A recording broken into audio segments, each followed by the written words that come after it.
Good day everyone, another day, another FYI. Ang topic natin today is about labor pension system, no? Kasi ang dami-dami sa inyo ang nagtatanong kung papaano daw makukuha ang pera niya sa labor. And karamihan sa inyo is pumupunta kayo sa labor office, papakompute ninyo kung magkano ang makukuha ninyo. So, ito na po. Nag-research ako sa dami ng mga tanong. So, please listen. Sabi dito, para at least may basis tayo, no? For an OFW in Taiwan with 12 years of work under new labor pension system can claim the accumulated pension fund as a lump sum at the age of 60. Okay. Sabi dito is, yung mga workers na nagtrabaho dito sa Taiwan ng 12 years is pwede nilang mag-claim yung new labor pension nila sa Bureau of Labor, no? At tinanong ko din kung how about yung nagtrabaho ng walang 12 years, I mean less than 12 years, sila din ba ay pwedeng kumuha? Ang sabi is yes, okay? So pwede, pero ito pa, pakinggan niyo, babasahin ko. Age 60 is the standard age to claim your labor pension. So, lahat ng mga OFW na umuwi na ng Pilipinas is pwede ninyong maklaim yung mga pension ninyo, yung labor pension ninyo at the age of 60. Okay?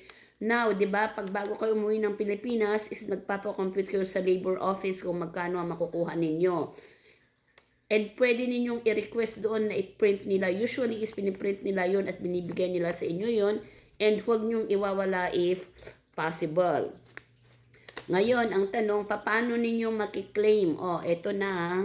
So, ganito. Sabi dito is, apply. Of course, i-apply mo, no? So, you must submit the labor pension application form. Kukuha ka ng labor pension application form. Fill upan mo din. Yun, then isasubmit mo sa Bureau of Labor Insurance.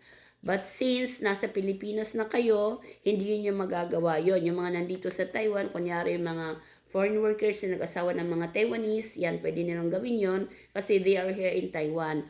Pero yung mga OFW na umuwi na is, gagawin ninyo online. Sabi dito, you can apply at BLI, Bureau of Labor Insurance, no? Ano ang mga requirements na ihahanda mo? Passport, ARC, and bank details. Ngayon, paano mo i-apply? Ilalagay ko sa comments section yung website, no? Yung English website ng Bureau of Labor Insurance, no? From Philippines, diretso nakukontakin mo sila dito sa website nila, itatanong mo. And of course, dun sa website na yun, andyan lahat yung form, fill upan mo, din tatawagan mo sila, isi-send mo, i-scan mo, kasama yung passport mo, ARC, and bank details. Lahat ng OFW, ang case ninyo is pwede nyo lang ilamsam yung pera ninyo. Unlike yung mga ibang Taiwanese, mga nag-asawa ng Taiwanese na they can claim it monthly, no? So, uulitin ko ha, at the age of 60 bago makuha, hindi pwedeng i-apply ngayon, hihintayin ninyo na at the age of 60. I hope nakatulong ito kasi karamihan is ito ang tanong, paano makukuha. So, ilalagay ko sa comment section yung English website. So, ibig sabihin ng English website is English ang salita or possible na English lahat ang nakasulat doon. Okay, so lastly, gusto ko lang basahin ito sa inyo guys. Hebrews 13 verse 5, we should use wealth for good, generosity, and trusting God, not worldly things. So, pag nakuha ninyo yung pera ninyo sa labor, ingatan ninyo.